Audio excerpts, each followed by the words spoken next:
Okay, good afternoon, everyone. And before I begin speaking, I want to also introduce some other people that are here with me, and I hope I'm pronouncing the names right because I've seen handwritten part of it. But I have Ana Maria Barat, Jose Menendez, Jose Menendez, and niece Karen Bender-Molen, and Kitty's niece. They're all here with us. Also with us here is Brock Lunsford. He's the Assistant Head Deputy for the Post-Litigation Conviction Unit, and Nancy Cervier, who is the Deputy District Attorney in charge of the resentencing unit. Let me begin by telling you that this is a case where we've had many people in this office spend a great deal of time reviewing the case. I have to tell you unequivocally that we don't have a universal agreement. There are people in the office that strongly believe that the Menendez brothers should stay in prison the rest of their life, and they do not believe that they were molested. And there are people in the office that strongly believe that they should be released immediately, and that they were in fact molested. I have to tell you that after a very careful review of all the arguments that were made for people on both sides of this equation, I came to a place where I believe that under the law, resentencing is appropriate, and I am going to recommend that to a court tomorrow. What that means in this particular case is that we're going to recommend to the court that the life without the possibility of parole be removed, and that they will be sentenced for murder, which, because there are two murders involved, that will be 50 years to life. However, because of their age, under the law, since they were under 26 years of age at the time that these crimes occurred, they will be eligible for parole immediately. The teams that have worked on this, on the resentencing side of it, have spent literally probably hundreds of hours by now looking at this case. These cases were originally presented on the habeas side of it, which I'll explain in a moment what that is, last year, and then the request for a prosecutor-initiated resentencing occurred earlier this year. And there have been people in this office working in these cases from the very beginning, as well as many other cases that we have. The reason why I'm here today and why I came in front of all of you about 10 days ago is because there was a more recent documentary about the case that again brought a tremendous amount of public attention. And we know there have been other documentaries, so this is not the first, this is the more recent one. And frankly, our office got flooded with requests for information. And even though this case was already scheduled to be heard in late November, I decided to move this forward because, quite frankly, we did not have enough resources to handle all the requests. And one of the things that I thrive to do in this office is to be very transparent in everything that we do. In this case, we review the prison files. And you have to understand that the way the process works, when you're talking about a resentencing under the law, it really focuses not necessarily on what the original crimes were, but it focuses on, has the person been rehabilitated, number one, and number two, can they be released safely into the community? Under that rubric, since I've been in office, we have resentenced over 300 people, including 28 for murder. Only 4 have reoffended. If that was a regular recidivism rate in this country, we would be the safest nation in the world. But we know that it's not. In fact, somewhere between 40 and 50% of the people that go to prison reoffend and get rearrested. and that's why we have so many problems. However, when you look at the case of the Menendez brothers, you see two very young people. One was 19 and the other was 21 when they committed this horrible acts. And I want to underline, they were horrible acts. There is no excuse for murder. And I will never imply that what we're doing here is to excuse that behavior. Because even if you get abused, the right path is to call the police, seek help. But I understand also how sometimes people get desperate. We often see women, for instance, that have been battered for years, and sometimes they will murder their abuser out of desperation. And I do believe that the brothers were subjected to a tremendous amount of dysfunction in the home and molestation. But they went to prison for life without the possibility of parole, which meant that certainly under the law at that time, they had no hopes of ever getting out. They could have done what many other people do, which is basically said, you know what, I'm here for the rest of my life, so I'm going to do whatever. I'm going to misbehave, I'm going to join gangs, I'm going to live the life of the prison. But they never did that. To the contrary, even though they didn't think that they would ever be left free, they engaged in a different journey.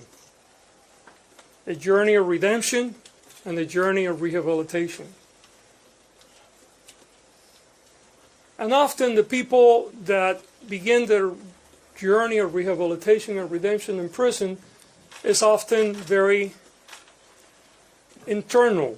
And what they do, and one of our lawyers pointed out this today, is usually the path is people try to further their education, do things for self-improvement, which the brothers have done, by the way. But it's more unique, or less usual, I guess, when people not only do that, but they also begin to engage in ways to make life for others better.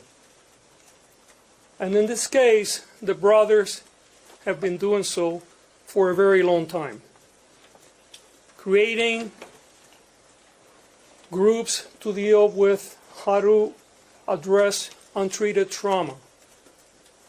Creating groups to deal with other inmates that have physical disabilities and may be treated differently. Even in one case, Lyle negotiating for other inmates as to the conditions that they live under during prison. And all this was done by two young people, now they're not as young, that had no hopes of ever getting out of prison. They have been in prison for nearly 35 years. I believe that they have paid their debt to society, and the system provides a vehicle for their case to be reviewed by a parole board, and if the parole concurs with my assessment, and it will be their decision, they will be released accordingly. I must underline, however, this case will be filed in court tomorrow. The final decision will be made by the judge. Court has to agree with my conclusion that they deserve to be resentenced. It is very possible that there may be members of this office that will be present in court opposing the resentencing. And they have a right to do so. And we encourage those that disagree with us to speak, and the court is the appropriate place to do it. We certainly feel we're very sure not only that the brothers have rehabilitated and that they will be safe to be reintegrated in our society, but that they have paid their dues, not only for the crimes that they committed, but because of all the other things they have done to improve the life of so many others. So, again, we will be filing for resentencing tomorrow. We're seeking that they would be sentenced to life with the possibility of parole, as opposed to life without the possibility of parole, which is they currently have. That means that they would have 50 years to life because there were 2 murders. But because of the age upon which they were convicted, under 26, under current law, that means they're eligible for youthful parole. I think there is also important to have some introspection today, because I think that often, for cultural reasons, we don't believe victims of sexual assault, whether they're women or whether they're men. We saw in our first trial, which, by the way, they were tried twice. The first trial hung. I mean, the jury could not come to a conclusion, and in fact, about half of the jury wanted to convict them of manslaughter, which, if that were have been the case, they would have been off prison a long time ago. And then there was a second trial, and then they were convicted of murder with special circumstances, which led to the life without the possibility of parole. But it's salient to understand that our own implicit and sometimes explicit bias around sexual abuse and sexual assaults often leads us to severe injustices in our community.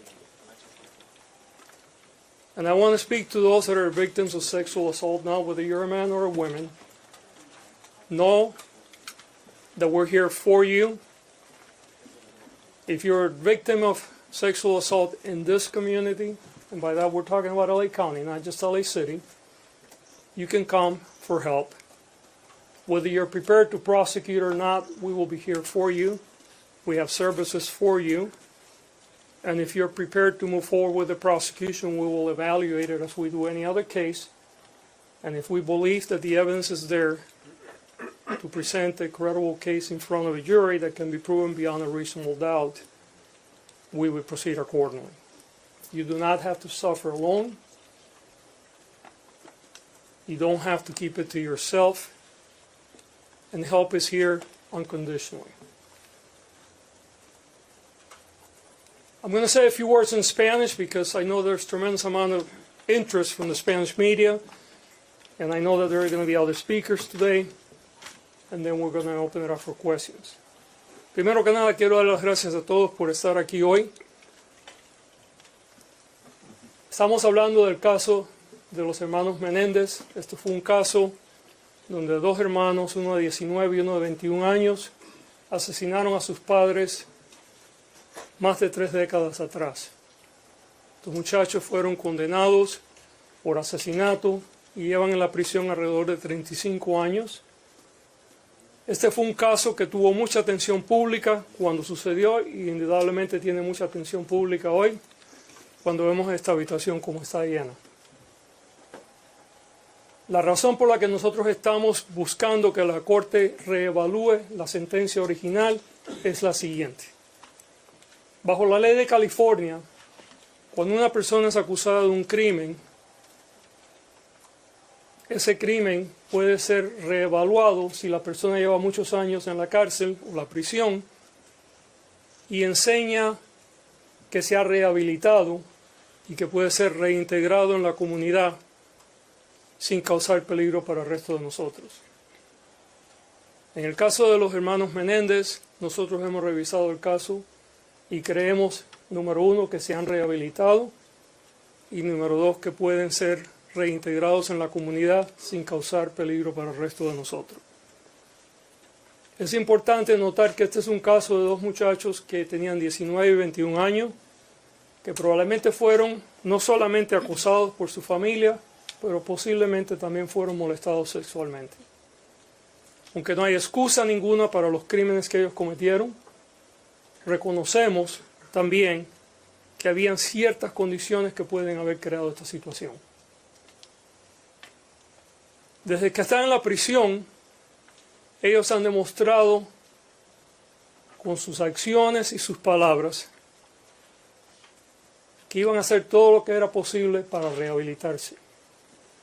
No solamente ellos hicieron cosas para mejorar su vida personalmente, pero también tomaron parte en muchos programas y crearon programas para ayudar a otros prisioneros. Hicieron todo esto durante un tiempo donde ellos no creían que iban a salir de la cárcel por el resto de su vida, porque su sentencia era de vida sin la posibilidad de salir de la cárcel. Lo que estamos haciendo hoy bajo la ley de California, vamos a hacer una petición a la Corte a que reevalúe esa sentencia y que lo vuelva a sentenciar por asesinato, pero con la posibilidad de salir con libertad condicional. En el caso de ellos, porque son 2 asesinatos, serían 50 años o por vida, pero con la posibilidad de ser prohibido la oportunidad de salir con condiciones. Bajo la ley, cuando el crimen se cometió y la persona tenía menos de 26 años cuando lo cometió, esa persona puede ser evaluada inmediatamente para que su sentencia sea revisada y que se le pueda dar otra sentencia. Bajo las condiciones de cómo ellos se han portado en la prisión y la evidencia de que están rehabilitados y de que pueden ser reintegrados en nuestra comunidad, es muy posible que ellos sean permitidos salir a la calle de nuevo, pero esa decisión estará con el sistema de prisiones y no con nuestra oficina. Legalmente, lo que nosotros vamos a hacer mañana es presentar una petición a la Corte. La Corte es la que toma la última decisión y la Corte puede acordar con nosotros o no, pero creemos que bajo la ley la petición que estamos haciendo está bien fundada y creo que esta petición espero que sea permitida. Ahora voy a pasar para que otras personas hablen y después podemos tomar sus preguntas. Ana María, you're going to talk next? Okay. Good afternoon. My name is Ana Maria Baralt, and I'm the niece of Jose Menendez. Erik and Menendez are my cousins. I would also like to acknowledge the other family members here, some standing, some seated. Joan Vandermolen is here, Kitty's sister, as well as Diane Vandermolen Hernandez, Kitty's niece. Thank you for joining me, everyone. Today is a day filled with hope for our family. We are here because District Attorney Gascon has taken a brave and necessary step forward by recommending a resentencing for Lyle and Erik. The DA's decision reflects the truth that is hidden for so long, and I am grateful for his leadership in making this choice. We stand united in our hope and gratitude. Together we can make sure that Erik and Lyle receive the justice they deserve and finally come home. Thank you to District Attorney George Gascon for his courage and leadership. This step gives us all hope that the truth will finally be heard and that Lyle and Erik can begin to heal from the trauma of their past. Thank you so much for your time. Thank you, Maria. Yeah. Say a few words. This is the niece of Kitty Menendez, Sorry. Joan Vandermolen. Yeah. Hi, thank you for coming. We are here today because District Attorney Gascon has taken a brave and compassionate step forward by recommending resentencing for my cousins Erik and Lyle, and we wish to offer our deepest gratitude to DA Gascon. This decision is not just a legal matter. It is a recognition of the abuse my cousins endured, and we are grateful for the DA's leadership in putting justice over politics. We know this wasn't an easy decision, but is the right one. This is about truth, justice, and healing. It is time for Lyle and Erik to come home. And I ask all of you to join us in this fight for justice. We stand united in our hope and in our gratitude. Together we can make sure that Erik and Lyle receive the justice they deserve and finally come home. Thank you again to District Attorney George Gascon for his courage and leadership. This step gives us all hope that truth will finally be heard and Erik and Lyle can begin to heal from the horrors of their past. We hope this will also shed light and increase awareness and help others who have been victimized by sexual violence. Thank you all so much for being here today. We are grateful for everyone's support. Is there anyone else speaking? No, that's it. Okay. Okay, and I apologize, I'm reading notes here and I'm trying to understand all the notes. Yes, ma'am. Can you explain, so you go tomorrow, you file a case for resentencing, then what happens after, are the brothers gonna be there tomorrow, and when is the role of the parole board going to come in? Right, and you know what, I'm gonna actually have the people that are handling the case walk you through all of it. The brothers will not be there tomorrow, the role of parole board comes later, but Nancy, why don't you walk everybody through? Okay. Yeah. So what we'll do is we'll file our, Say your name after your name and your title. my name is Nancy Theberge. I'm the deputy in charge of the resentencing unit. This is Brock Lunsford, assistant head deputy of the post-conviction litigation division. So what will happen is tomorrow we will file the actual petition requesting resentencing with the legal arguments and accompanying exhibits as to why we think it's appropriate. It's just a filing. No one's going to physically be in the courtroom.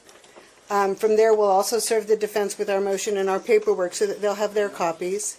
And from there, we will coordinate with the defense to set up a court date with the court so that the petition can be heard. Now, whether or not that's a setting or a hearing will be decided between us and the defense and the court once everybody gets an idea of what we've filed. Then from there at the hearing, the defense can either decide to have the defendants, the Menendez brothers, physically brought into court. They can ask that the individuals appear by video or audio WebEx, kind of a Zoom participation, which we all kind of adapted to because of COVID. And then from there, we will do the hearing and submit all the written and legal and oral arguments and any evidence that needs to be admitted at the time, and then the court will rule at that point. But we don't have that court date yet because we're just starting the process tomorrow. But it's our intention to have that go forward before the habeas, because if the judge grants it, that may impact the defense's decision to proceed on the habeas. So we're gonna try it just as a matter of economy of time to stack it one before the other. Now, have the brothers found out about this in real time, or were they told about this beforehand, or what was their reaction if they were? No, this No, was. this is, actually, the family was only invited to come. They were not aware what the final decision was until a few minutes ago. The brothers may be actually seeing you guys on TV or social media, but no one knew other than a very small number of people in this office. And by the way, I should tell you that actually the final decision was just made about an hour ago. Parole board after a judge rules? If the judge rules in favor? Right, then it goes back to the prison system, and then the parole system takes over that. That's And good. would there be a parole or probationary period? Would they have to live in a halfway house or simply be released if they're allowed to be released? You know, those are really completely entirely up to the parole board. We'll try. What was the factor that made the final decision? You said the final decision was just made. Was it the letter? Was it the Menudo confession?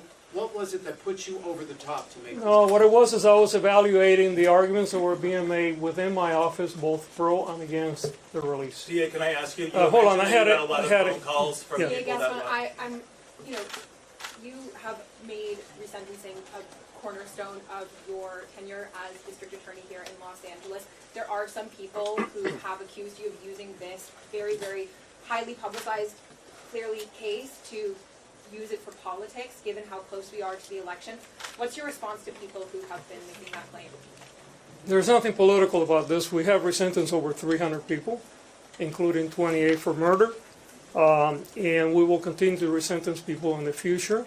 And that's all I can tell you. But DA, question, Yes, how sir. has your bid for Excuse me, re-election please. You're interrupting. Everyone's interrupted. I'm just wondering how your bid for re-election. Yes, please. Thank Yes. you. Could the brothers be home by Thanksgiving? I don't know the answer to that. Why did you decide not to go with the reduced voluntary manslaughter? That was part of the process that I was still going through up until a couple of hours ago. I don't believe that a manslaughter would have been the appropriate charge given the premeditation that was involved in the murders. I believe that these were clearly murders that were premeditated. Now, the motivation, that's where, differences of opinion come up, but I don't think it would be appropriate to go all the way down to manslaughter. Yes, ma'am. Has your bid for re-election? Would you please stop? I am not going to talk about re-election, okay? Okay, so. If you want to talk to re-election, go outside, we'll talk later. Please. Relax. ¿Podría decir en español mañana? I'm sorry, you're interrupting, sir. Please. ¿Qué va a pasar mañana después de que presenten en la corte los documentos?